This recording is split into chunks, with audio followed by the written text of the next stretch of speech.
Hello, listeners, and welcome to another episode of Subscription Scaled. I'm your host, Nick Fredrick. With me today is Eric Wu, who is the co-founder of Gainful. Eric, welcome to the show today. Thanks so much, Nick. Appreciate you having me. Awesome. Well, happy Friday. Looking forward to diving in here and learning more about the Gainful story. But yeah, let's start there. Tell us a little bit about your background, how you came to be at Gainful, and of course, tell us about the product itself. Of course. Gainful makes personalized sports nutrition, and our first three products are personalized protein powder, personalized hydration, and personalized pre-workout. And we're also launching a top secret product that's coming out at the end of this month. So if this were a couple weeks from now, then I would have even more exciting products to share with you. But Okay. folks will have to wait and check out the website Well, that on might the correspond 29th. perfect with when we release this episode. So if it's out there, let me know, and we'll do it all at Okay, the same time. all right. That sounds perfect. That sounds perfect. The genesis of Gainful really came from personal need, as I think a lot of really, really great companies come about. I was playing soccer in college, and I'd always played soccer. That's actually, in fact, how I met my co-founder, Jahan, who is our CTO. Jahan and I grew up playing soccer in Southern California. We both ended up playing soccer in college as well. And when we were playing soccer in college, despite being people who had always been active, had always had teammates who were going to the gym all the time, going to workouts, we never really tried protein powder ever. It just Mhm. seemed like a type of product that didn't fit our lifestyle. The brands were crazy, over the top macho with wild Hmm. names like Muscle Farm and Nitro Tech, things that you don't really want to put in your body, right? And they sound Right. like things that more likely are going to hurt you rather than help you. Hmm. And for that reason, again, in college, never tried them despite being very active. Toward the end of my time in college, I actually decided to get my own nutrition and fitness on track. And that's when I stepped foot into a GNC.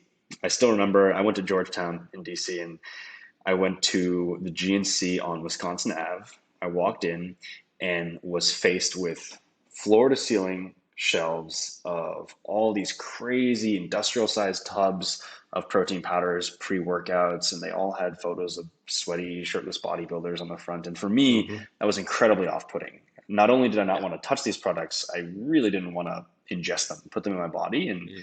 roll the dice on how I would feel. So I went back to my college apartment on Prospect Street, bought up a bunch of raw ingredients on Amazon, just the cleanest ones that I could find, and began Mhm. blending them up in Tupperware containers, doing internet research to try and figure out what was right for me, my body type, my goals, my dietary restrictions. And really, what I wanted from this was an output that was clean, of course, but mostly something that I could trust, something that I understood the ingredients for. I understood why they were in there, and I understood why they were right for me. And I told Jahan about this little personalized mix that I had created of protein powder ingredients. And Jahan was going to Berkeley at the time. And when I told him about this, he said, "This is amazing, man. This cannot be your little college side project. Personalized nutrition is the future, and this has all the trappings of being a giant company." And now he was at Yeah. Berkeley, where there's a lot of startup activity. He's also Hmm. remains to this day the smartest guy that I know. He was studying a full ride chemical engineering and computer science. So when Jahan, my whiz kid buddy from high school, told me this is a big idea, you need to chase this, I obviously took that to heart. And You listen to him. one thing led to another, and we ended up doing Y Combinator, the startup accelerator on Silicon Valley, right after Hmm. we graduated. Awesome. And the rest is history, as they say, right? More or less, we've been growing very steadily ever since then. So, trusting my smart buddy from high school was probably a good move. That was a good move. That was the smartest move you made. So, how many years ago is that? Like, how long has Gainful been around? That was 4 years ago, which is pretty crazy to think about. And we did Y Combinator right after graduating from college. So we graduated in 2017. We did the Winter 18 batch of Y Combinator, and we raised our seed round directly after YC. We actually raised an angel round first, and then a few months later raised our official seed round with Brand Project, who we've then been very lucky to have on board and super supportive investors ever since. They actually co-led our Series A, which we recently announced in January. Awesome. Steady growth. Well, that Definitely. sounds like it's been a pretty fun ride thus far.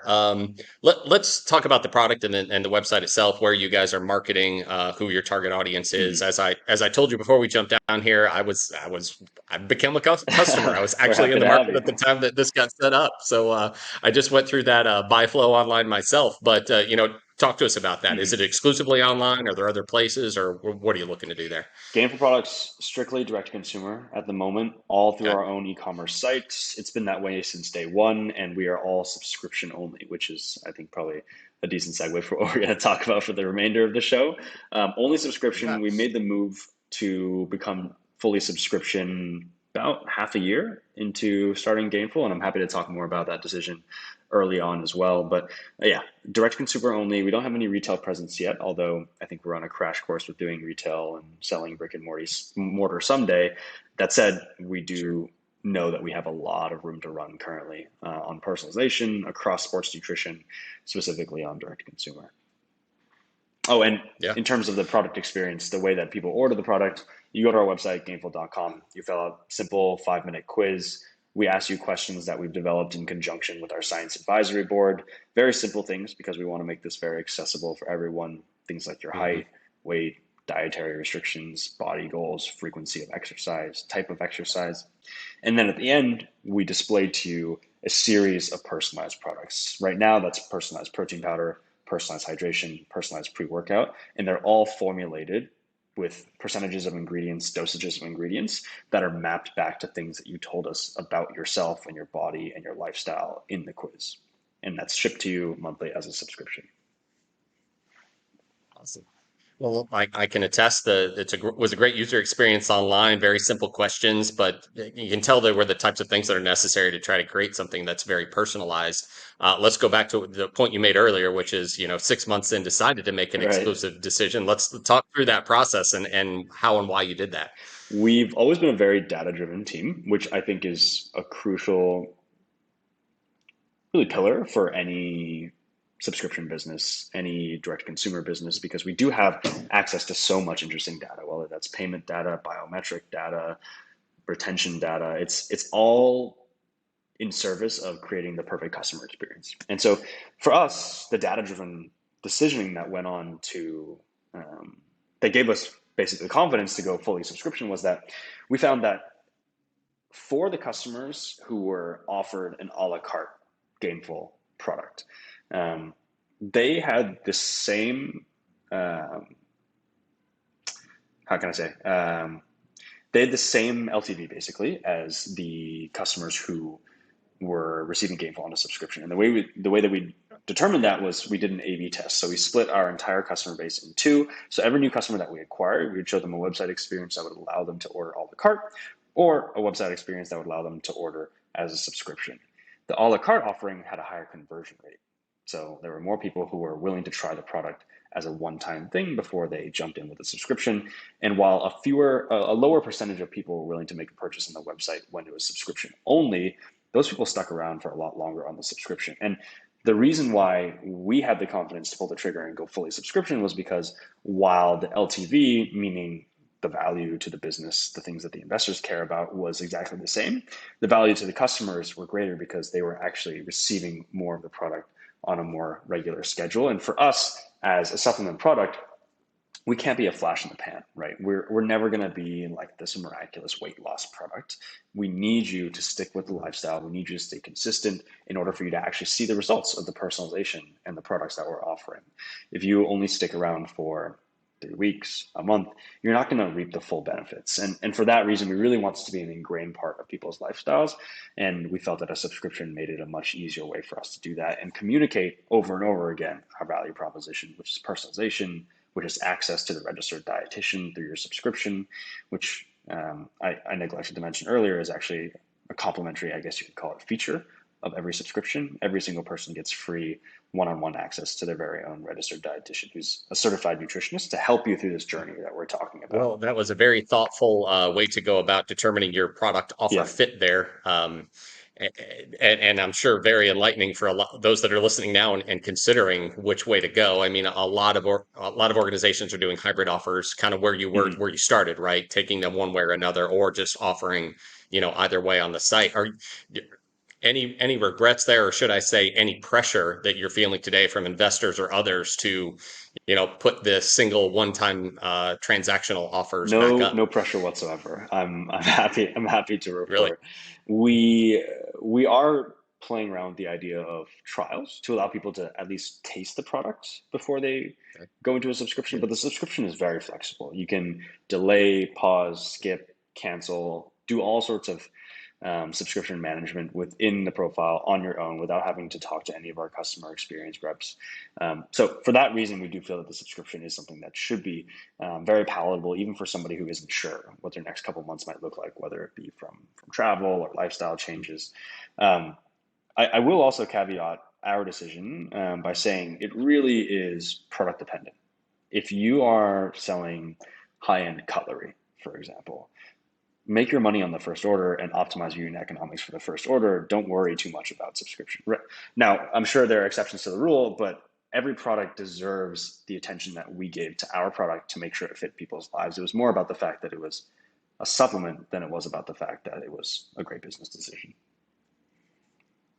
Right. And to your point, you need a consumer to stick with the product over a period of time to see the benefits that will keep them around for the long term anyway, which seems a bit like not a great then uh, product for trials, right? Because if somebody, other than if they just want to try it out for Mm-hmm. the flavor, right, and see if it's something that's palatable to them and they're willing to use, but other than that, you actually need them to use it for at least a few months, Exactly. right? And that's really the only reason that we'd be doing trials is so that people can taste the product, which is, of course, super important. It's more of a customization than a Mhm. personalization when it comes to flavor and taste, but it is super important. And for that reason, we also, one of our big innovations really is we ship all of our protein powder unflavored, and folks can choose their own flavor boosts, which are these single serving stick packs of flavor that you then add to each scoop of protein powder so that you can mix and match your flavors every single day and try a new flavor every day if you really wanted to.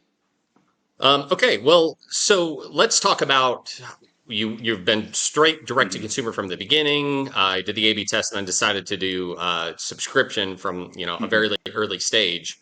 When it came to your primary method, which is selling through the website, talk about your decisions around how to build out that site and what you were looking for in terms of technology investments and team investments that kind of were all a part of your launch. I mean, you obviously raised capital, so had some money there to spend, but you still want to Mm-hmm. make wise decisions. You want to make scalable decisions, and you're always thinking about the long term. So talk about some of the thought process around that. We originally launched the site on Shopify, and that ended up being unsustainable for us Okay. because they didn't allow for, at least this was back in 2017, 2018, the degree of personalization that we needed in the checkout flow, in the lifecycle marketing that would follow the checkout flow, in the subscription reordering. And we also knew that by being on Shopify, you're going to pay the toll basically on Shopify for forever and ever, no matter how much you scale. Hmm. And so my co-founder, Jahan, who's, like I mentioned, our CTO, he's a computer scientist, he's an engineer. He also is a bit of a masochist when it comes to build versus buy, which has served us really well in a lot of scenarios because he would rather spend a couple sleepless nights than fork over money to a Shopify, and he thinks he can always do it better, which in many cases, very impressively, is true. So we actually built our own e-commerce site on Django is the platform that we used, but it wasn't an e-commerce builder, right? And that's actually what we're still built on to this day, and it's allowed us to run much more nimble, flexible, and customizable A/B tests on site as well over time, which has also been a huge benefit to us because there is some rigidity to the Shopify platform if you want to run the type of multivariate tests that we're constantly running on the checkout flow. Gotcha. Yeah. Well, I will say you're right. There's a lot of tools out there, Shopify and subscription billing platforms that are SaaS based. And heck, in the matter of a Yep. day, you can get a site up and running and get your payment processing up and running. And, there's even Yep. fulfillment vendors out there. It doesn't take a whole lot to start a subscription company these days. But, if you want to differentiate, if you want to have a very specific, customer experience, and let's face it, that Hmm. experience is online, when they're going through that buy flow by flow and answering the questions that you guys have and all of that, you end up with use cases or desired use cases that a lot of these guys just can't do, or you end up working around. So it's understandable that you guys made that investment in your own technology and your own platform, which gives you that flexibility. Was there did that in any way negatively impact like your timelines in terms of Mm. when you were wanting to go to market and make any changes to the product over time? Do you kind of see that So as our kind of the story is also trade-off there? unique in that we were, what, 21? I think I had turned 21 10 days before we launched the company. And so we were very much green, Okay. first time entrepreneurs. This was really a college project that we had hoped would see us through the summer. And here we are 4 years later. We were definitely of the mentality, and we had read a couple of Y Combinator blog posts. We were definitely of the mentality that we should launch fast, launch early, fail early, figure out what works and what doesn't work, and iterate from there. What we didn't know is that a lot of that Y Combinator advice typically applies to software companies where the product is deployable at the click of a button. It was much different for a CPG Right. company, which, if you look at the landscape right now, a lot of direct to consumer companies, they're spending a year, 2 years, 3 years in research and development, developing especially food and bev companies, developing the perfect formulas, finding a co-packer, making sure that their 3PLs and their supply chain logistics are all set up, doing a $500,000 branding exercise with one of those big agencies out there like a Red Antler or a Gin Lane, right? Mhm. And we didn't do any of that. We were funded by our own pocket money that we had earned working odd jobs throughout our college days. And we knew that if we wanted to get any traction whatsoever, we had to launch quick, we had to launch fast, we had to do it on a shoestring budget, and we had to get feedback ASAP so that we could get the product to a place where we had some semblance of product market fit before we could go out and get money from, say, an accelerator or an angel investor. And that's exactly what we did. I was mixing up products literally in my basement, and we were only selling to friends and family for the first initial launch. And we were built Mhm. on Shopify, which was a completely broken backward system for us. But we learned a lot in those first couple of weeks when we launched directly before graduating from college. And that really, a lot of those learnings we carried on until well after we had a quote unquote real site, quote unquote real manufacturer, and real funding. Awesome. Well, as you've continued to grow now, 4 years into it, do you see any pivot there in terms of that strategy, or that's worked well for you and that's what you guys are going to The continue doing? change over time really has been a much increased focus on brand. When we first started the company, I was really kind of the growth hacker type. I worked in paid marketing, paid social, paid search for various companies in Silicon Valley. And really, it was all about growth. It was all about finding the incremental conversion, the incremental change in CPM so that we could unlock a lower CAC. But over time, what I think I've found is really to build an enduring brand, one that lasts through all the ups and downs of paid marketing, one that lasts through all the ups and downs of VC fundraising, is finding a brand that really, really resonates with people. And to have a really resonant brand, sure, you hear stories about these things that go viral, but to have a truly resonant, enduring brand, it's something that requires research. It's something that requires a constant dialogue with your customers and also a pretty nuanced understanding of what's going on in the market, whether it's new innovative ingredients, whether it's partners that are cropping up that can help you unlock step change growth, whether it's just sea changes in how customers are viewing something like keto versus stevia, right? These are all things that we need to keep our fingers on the pulse on. And for that reason, I Hmm. think the spirit of always doing things as quickly as possible, launching things as quickly as possible stays with us. But the practice of making sure that we're launching products that are truly, truly what the customer wants is a little bit more thoughtful and measured than before. Yeah. Well, speaking of those customers, where are you finding being effective with finding new ones? Using social channels, email marketing, like what's working for you guys? Lifecycle is really, really huge for us, meaning email and SMS Okay. marketing. That's where a lot of our customers come from because we have such an efficient really email capture funnel. Mhm. We, at the end of every single quiz that customers take, we ask them for their email so that we can send them the results of their personalized product, their personalized system. And that is, of course, if you're a growth marketer, a very interesting carrot to dangle in front of any customer who comes to your site, because it is really, in order to view the product, in order to understand what the product really is, you're going to have to fill out a quiz, tell us who you are, tell us your email so that we can send you the results. And that actually leads to a pretty efficient email capture that then gives us a lot of emails, a lot of mobile numbers that we can then go ahead and layer on more of our product differentiators, more of our key values in the subsequent weeks and months through lifecycle marketing. Yeah. Is there a referral offer? Like, because nothing better than word of mouth, right? We do have a referral offer. We've been testing referrals every which way. We've tested them digitally through offering different offers, whether it's $5, $10, 20%, 25%, 50%, Hmm. even as high as $30 off Hmm. at times, and that's part of the multivariate testing that I mentioned previously. We're also testing where those offers show up, whether it's in SMS, whether it's an email, whether it's on site, whether it's a pop-up. And finally, also testing it, A/B testing in the real world, where we're putting two different inserts in our boxes, one that has one creative or one offer, another has another creative or another offer, and A/B testing those against each other to see which of those sort of referral plugs actually works better when people are opening up their boxes and reviewing all the nice little inserts inside. Where do you guys see some of the next growth opportunities in terms of like getting after new customers? Is that expanding into other countries? Is it offering new payment methods? Is that brand new marketing channels or affiliate marketing? What do you see there? We'd love to internationalize at some point. We're not quite there yet. We'd love to go into retail and brick and mortar storefronts, like I mentioned, but we're not quite there yet.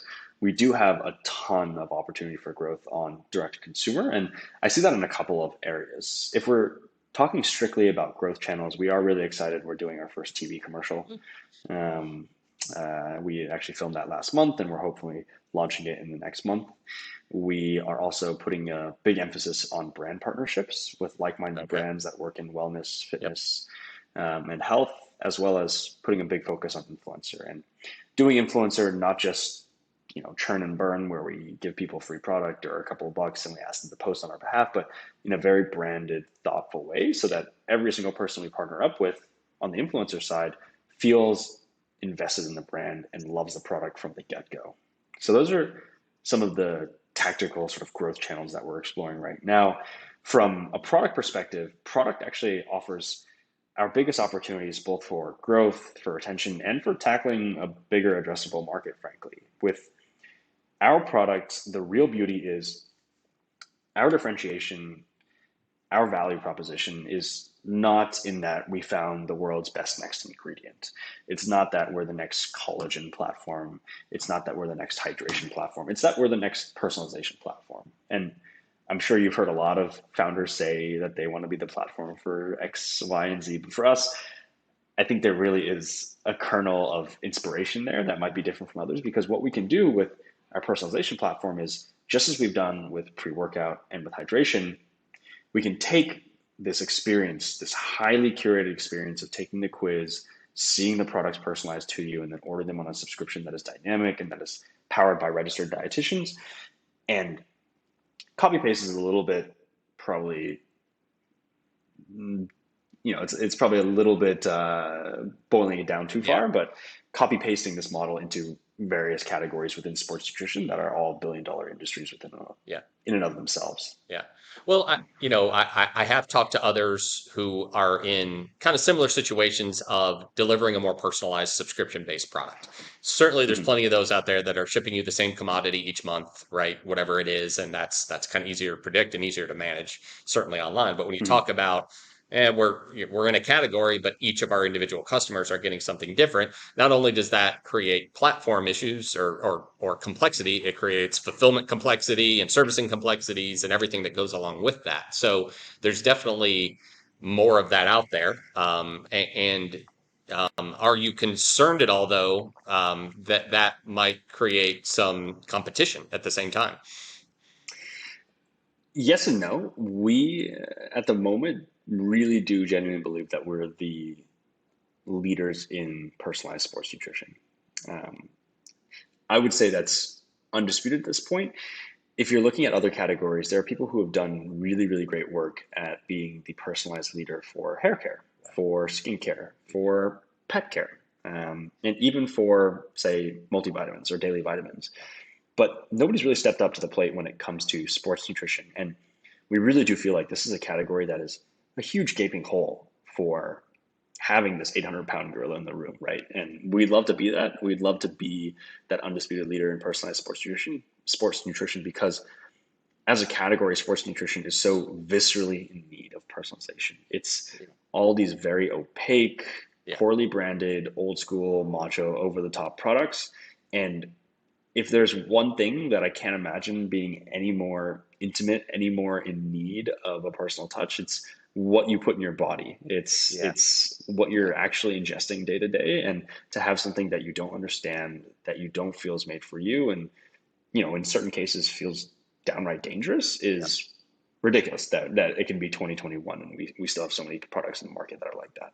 Yeah, absolutely. Well, I'm absolutely in that boat. In fact, I told you when we set up this interview and I was researching your company, I immediately signed up because I was in the market because the last thing I wanted to do was walk into a GNC. Like I didn't want to deal with those, those giant canisters and high pressure sales and oh, you need these 15 things and walk out of there spending $500. That was just the last thing that I wanted to do. But I think, you hit on it there. Your target customer is somebody who very much cares about health and what they're putting into their body. I mean, that is not a typical segment, and certainly not typical of Right. Americans, but the type of customer that you're looking for, that's what they want. They specifically want that, personalized, okay, what are the ingredients? Where does it come from? How does this work? And is it tailored to me and not somebody else? So I think, you know, again, it comes down to product offer fit, where it makes Mhm. sense, and certainly seems like you guys have found that sweet spot.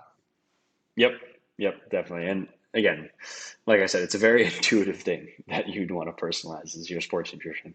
Yeah.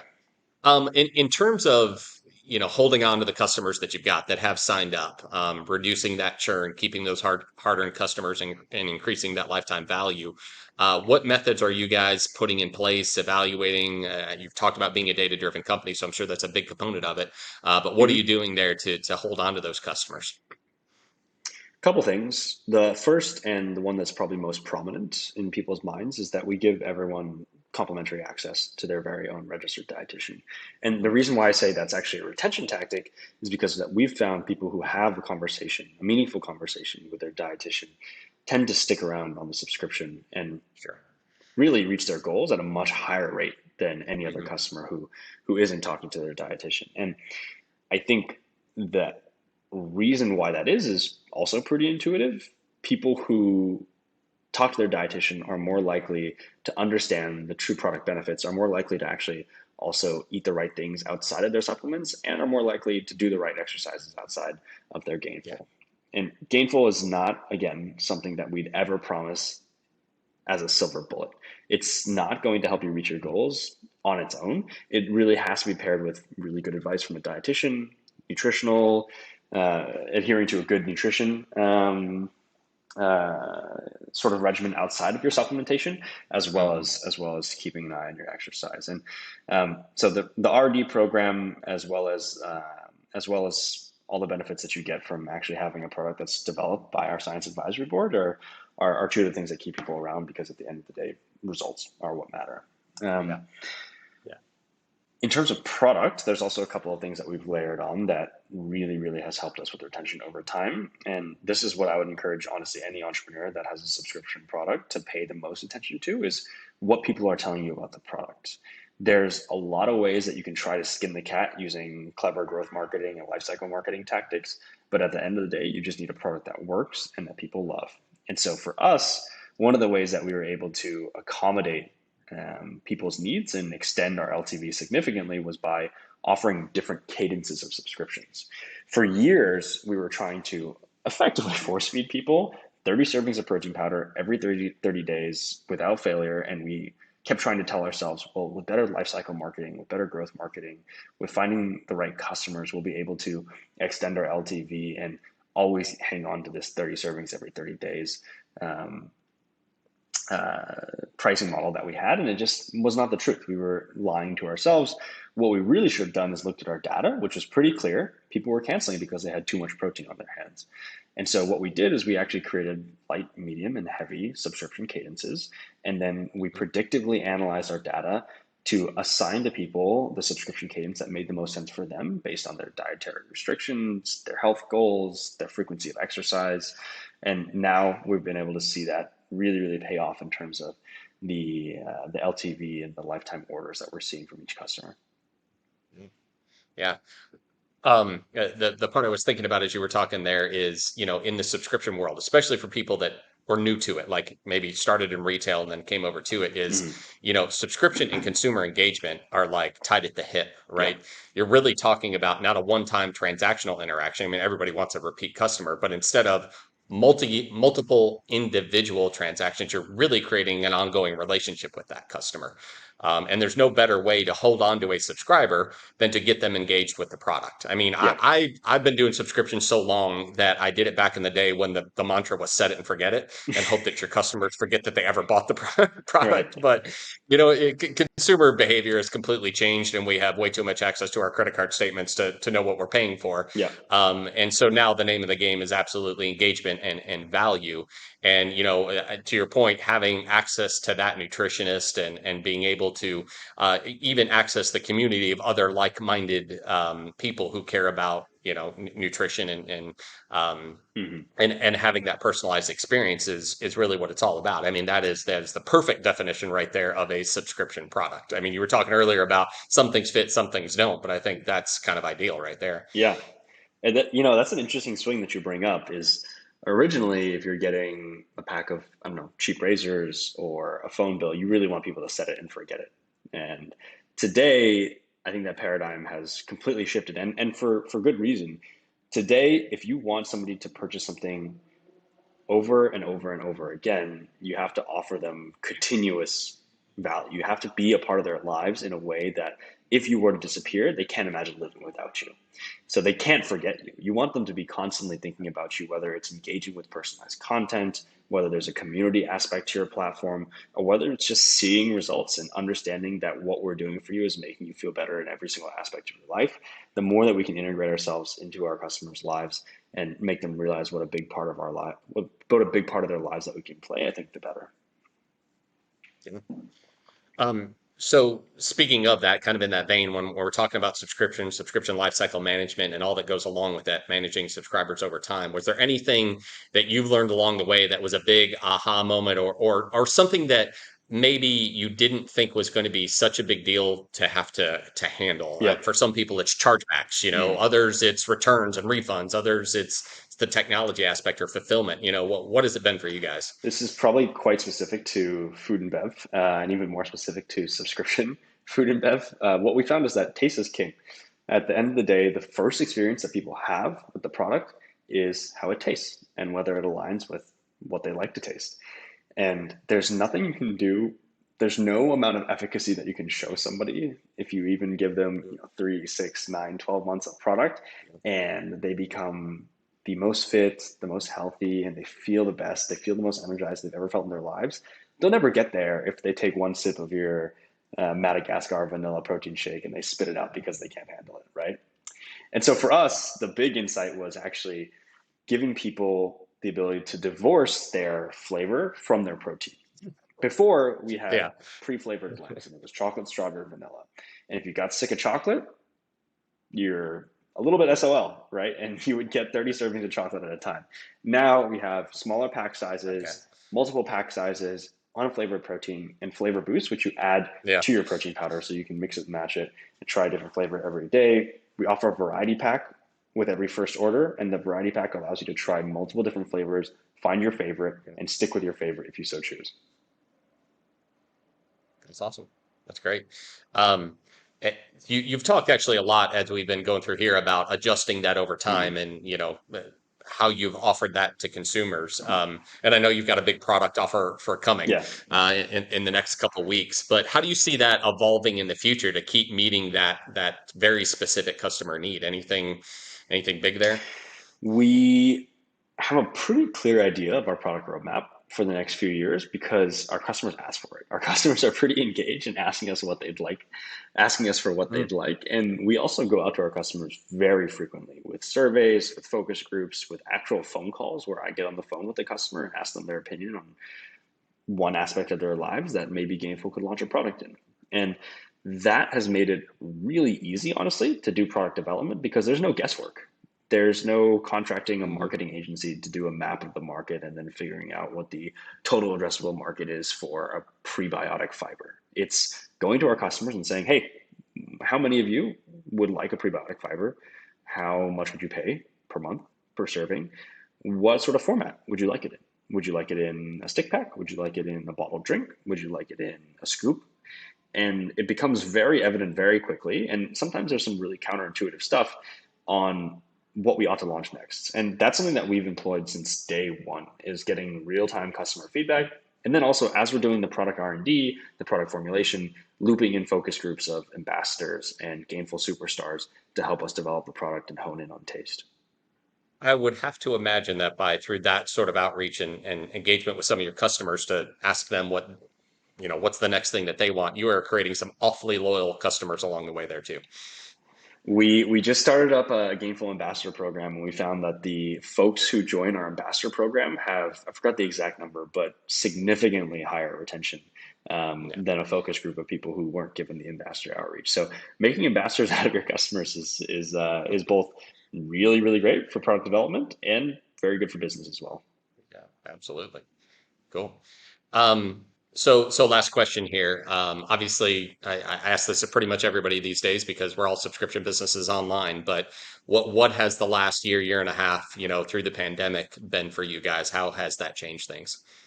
There were two effects, and thankfully, I think they were both good effects for Gainful. And it's a shame that it had to come at the expense of so much turmoil and so much difficulty for the economy and for the world and for people in general in the last year. Um, Obviously, it was really tough to hire, to retain talent. It was really tough to make sense of our mission and what we're trying to do in the midst of, again, like I mentioned, so much turmoil in the last year and a half.